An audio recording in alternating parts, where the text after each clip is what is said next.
Hey everyone, welcome to another $1,000 strap search. I've got my $1,000 in singles here, sort of, and I'm about to show you what I found.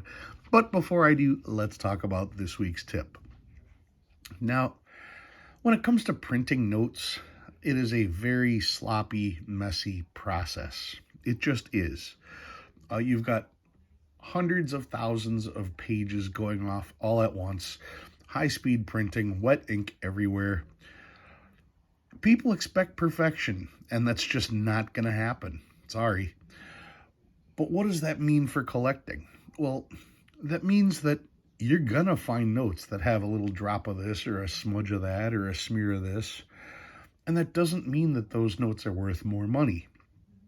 There has to be a significant problem with the note for it to get pulled from circulation. And that's the key when it comes to errors, okay? If the BEP sees a mistake and they rule that mistake insignificant, then it's not worth anything. What makes an error worth something is that the BEP detects the error and they decide that is bad enough that they should pull it. So now if you were to find one in that condition, it should have been pulled, but it hasn't been pulled. Therefore, it's worth money. So that is a whole different story than just simply finding some type of inking mistake on a note. And well, since I've got 9 straps here, you're going to find out why in just a little bit. All right, I am going through the 10,000 singles I brought home from Vegas. This is the first batch.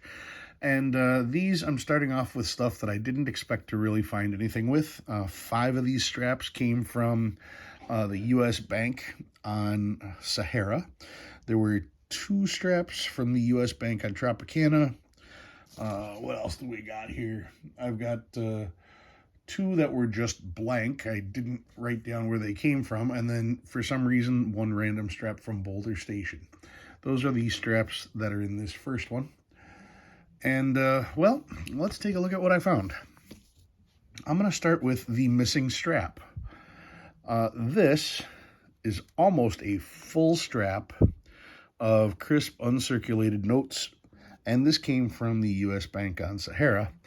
But, if I remember correctly, this is actually 2 straps. You can see 01 here, and then here we also have 01, so it's 2 different sequences of numbers. And if I look, they're pretty close. This one is 3901. This one's 3301. I did pull the note that was 3333. There wasn't any other fancies in this group. But this is what I used to do. I used to look for groups and notes like this that didn't have any interesting pattern in the serial number. And I would take these and I would use these as my Where's George notes. Because being crisp, they're probably going to last for a while. So by stamping them, it should increase the likelihood that somebody will find them. And the other thing is, with the notes in order, well, they should be fairly easy to type in. Turns out typing in the notes isn't really that big of a deal. So I decided to switch it up, and I was going to use notes for Where's George that other people would try to claim were worth additional money. Which still brings me back to these. Because if I remember correctly, look at the back. There are wet ink transfers on this note. And this. And this. Every single one of these notes, even though they're crisp, uncirculated, all have that little bit of wet ink. And does that mean anything? Absolutely not. No additional value on that whatsoever.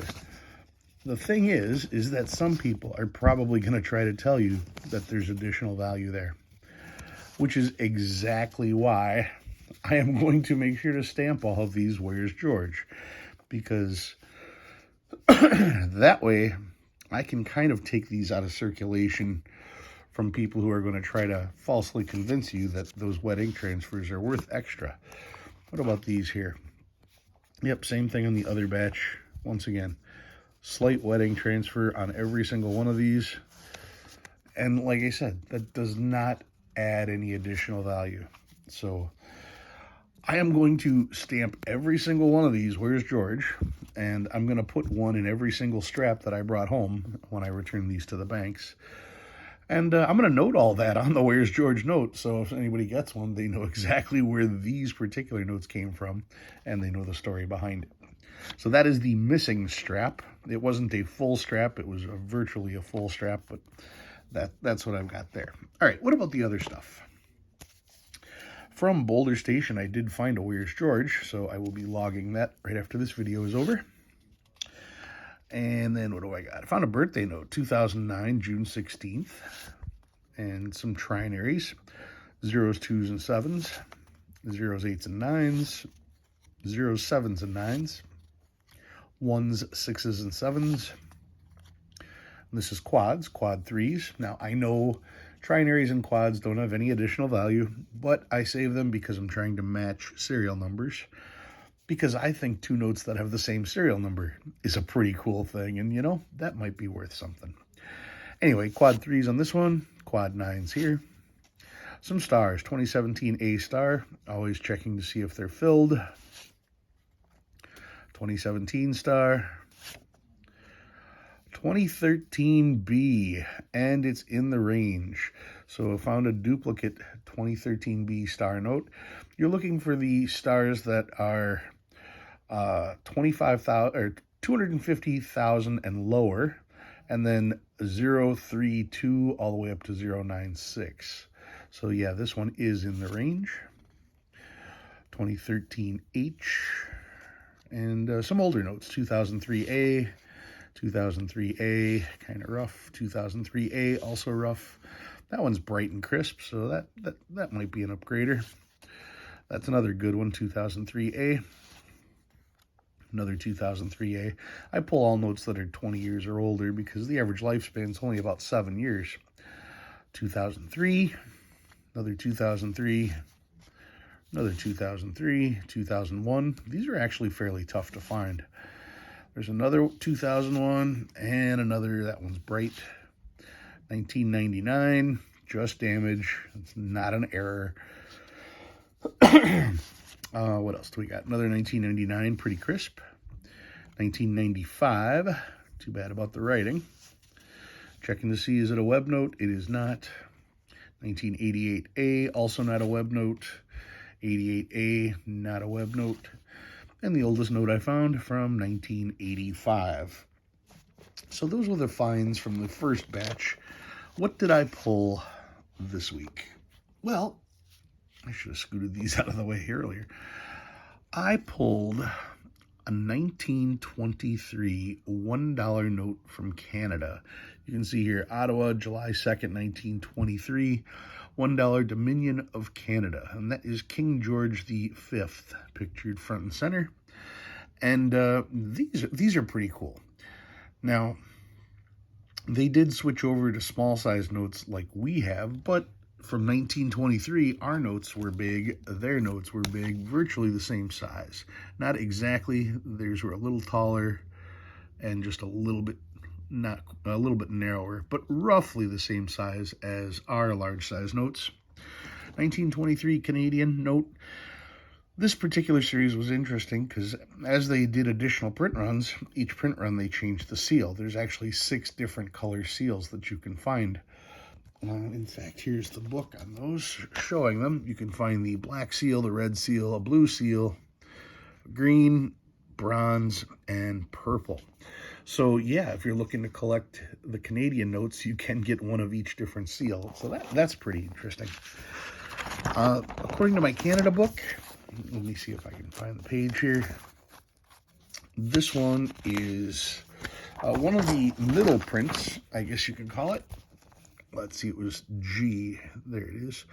So yeah, you've got, it's about one of the earlier prints, I guess.